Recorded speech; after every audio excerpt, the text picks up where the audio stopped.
There are many different ways to work with Compressor, and I want to cover some of the main ones in this movie. Now, the method that we covered in the previous movie was simply dragging and dropping files right here in the batch window. I also want to mention that you can bring in files using this Add File button, which corresponds to Command-I.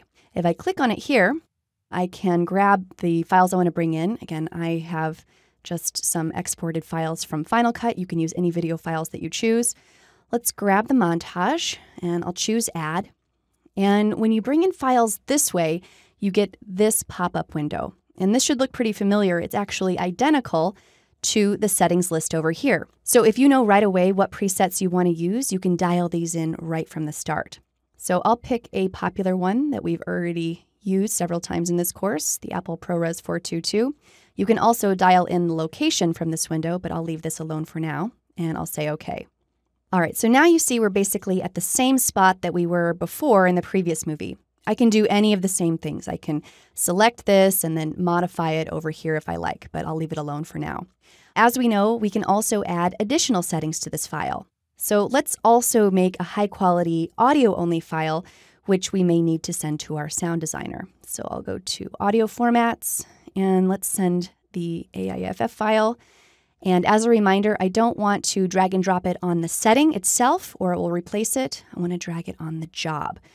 All right, so now I have my Apple ProRes 422 and my audio file here. And again, I can go in and modify that if I want, but I'll leave that alone. Now, this is one job. I can add another file and create a separate job. All right, so I've already dragged and dropped files in the previous movie. I've just demonstrated how to use the main Add File button just now. I also want to mention that I have this plus sign down here, so we'll use a third method. I'll choose Add File, and let's grab this interview and add. And so this is my second job. So I could come in and drag and drop the settings just like I did before, or I can click on Add Outputs. And again, I see my pop-up settings window, and let's just choose Apple Devices, Best Quality. And OK. All right, so we've got several levels here. Here is my batch, here is job 1, and here is job 2. I'm going to do something to job 2 that we haven't touched on yet, and that is adding an action. Again, the actions are up here. You can see the icon is different. Each of these performs a separate action, things like burning disks and sending things to Facebook and Vimeo and YouTube. So let's choose Publish to YouTube, and I'll drag and drop that onto job 2. And when you add an action, it appears here in the upper right, and you can see that I have a little warning sign. And this is telling me that I still need to do a few things for this action to actually work. If I click on the warning sign, this pop-up comes up and says, hey, you need to enter your title, description, and category fields to be completed. So that's as simple as just at the job level coming down to action and then filling all this information in. I would just sign into my YouTube account and put in all the applicable information, and then my warning sign would go away. I won't worry about all that right now. In fact, let's just remove this action. You may think that you remove actions by selecting it here in the batch window and pressing delete, but as you can see, that's not how you do that. I'll undo that, Command-Z. Rather, you need to just change this from publishing to YouTube to do nothing, all right? And the way that you do that is to just select the job, and then again, come down here to action, and then change this to do nothing. And you can see that the job disappears, and I don't have all of that YouTube information here under action. All right, let me just cover one more way of adding files to Compressor, and that's coming straight from Final Cut Pro. I'm going to head over to Final Cut Pro, and I have a sequence loaded from my program bin. You can have any sequence loaded that you want. And just to make things a little bit quicker, I'll put an in and an out around just a portion of this sequence.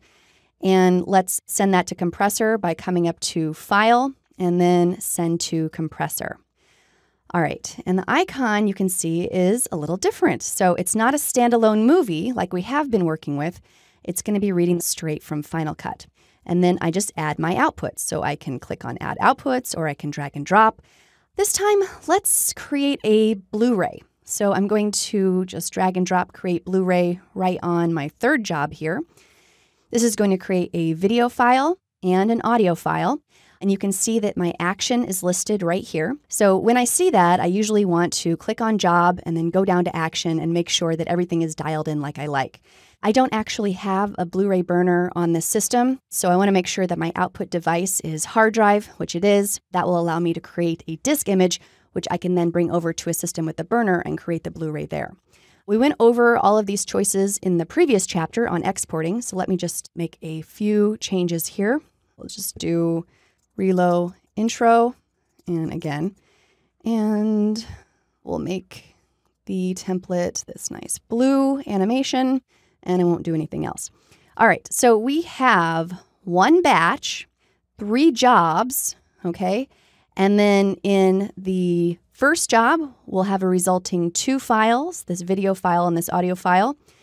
In the second job, we'll have 1 video file, and I'm actually going to remove this. This was left over from when I added the YouTube setting, all right? And I don't need that anymore, so I'm going to remove that. So job 2 is going to result in 1 video file. And then job 3 is going to result in the disk image plus my audio file and my video file. Right now, all of the exports are going to go to the source location, which happens to be inside a folder on my desktop. I'm going to just change this to the desktop. So I'm going to just select all of my jobs by pressing Command A. So now all 3 are selected. Now I'm going to go to my locations and just drag and drop desktop on all 3. Now when I choose Start Batch, the entire batch will run. And you can see that it's cranking away here in my Active tab. All right, so we're all done. Let's see. Here is my high-quality screener, that Apple ProRes 422 version of the montage. Here is that high-quality audio file of that same exact video. So this was job 1. Let's see, this is job 2. This is the one that we chose, Apple Devices Best Quality. And then here is job 3. I have my disk image, and then I have the resulting video and audio file. And again, we brought this over straight from Final Cut. All right, so I hope you're getting the sense that there really is so much you can do with Compressor, and we'll continue to learn even more about its capabilities in the next few movies.